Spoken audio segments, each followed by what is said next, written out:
नमस्कार मित्रांनो, राज्याच्या राजकारणातील रोज घडामोडी जाणून घेण्यासाठी तुम्ही जर आमच्या यूट्यूब चॅनलवरती नवीन असाल तर यूट्यूब चॅनलला सबस्क्राईब आणि बेल आयकॉनला क्लिक करा, जेणेकरून राज्याच्या राजकारणातील सर्व घडामोडी सर्वप्रथम तुम्हाला ह्या चॅनलवरती पाहायला मिळतील.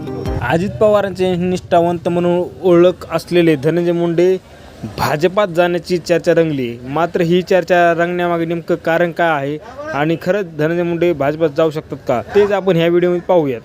सातत्याने अजित पवारांच्या बीड दौऱ्यावेळी दांडी मारलेल्या धनंजय मुंडेंनी मुख्यमंत्री देवेंद्र फडणवीस यांसह गहिनीनाथ गडावरील कार्यक्रमाला हजेरी लावली आणि धनंजय मुंडे यांच्या भाजप प्रवेशाच्या चर्चा उधाण आलं. हे कमी होतं की काय?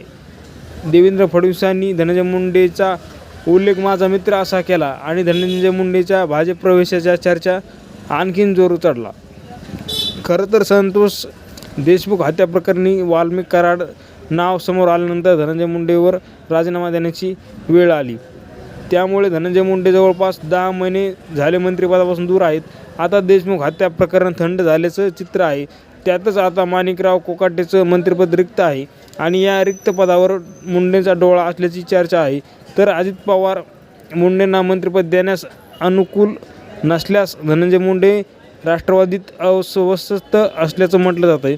त्यामुळे मुंडेंची कौटुंबिक कारणं देत बीडचे पालकमंत्री असलेल्या अजित पवारांच्या बीड दौऱ्याला वारंवार दांडी मारली आहे.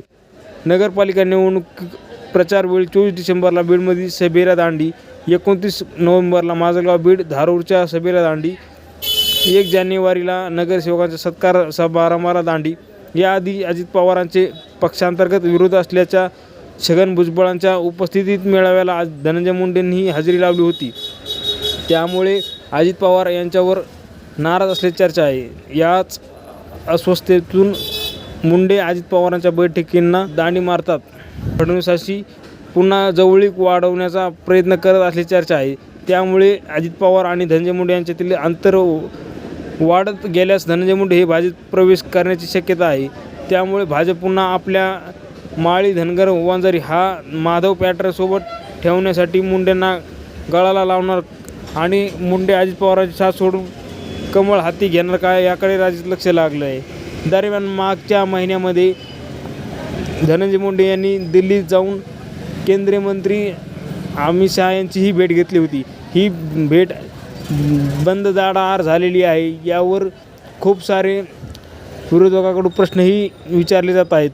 दरम्यान गहिनीनाथ सभेनंतर धनंजय मुंडे आणि देवेंद्र फडणवीस हे दोघे जण एकाच हेलिकॉप्टरने सांगलीकडे रवाना झाले होते.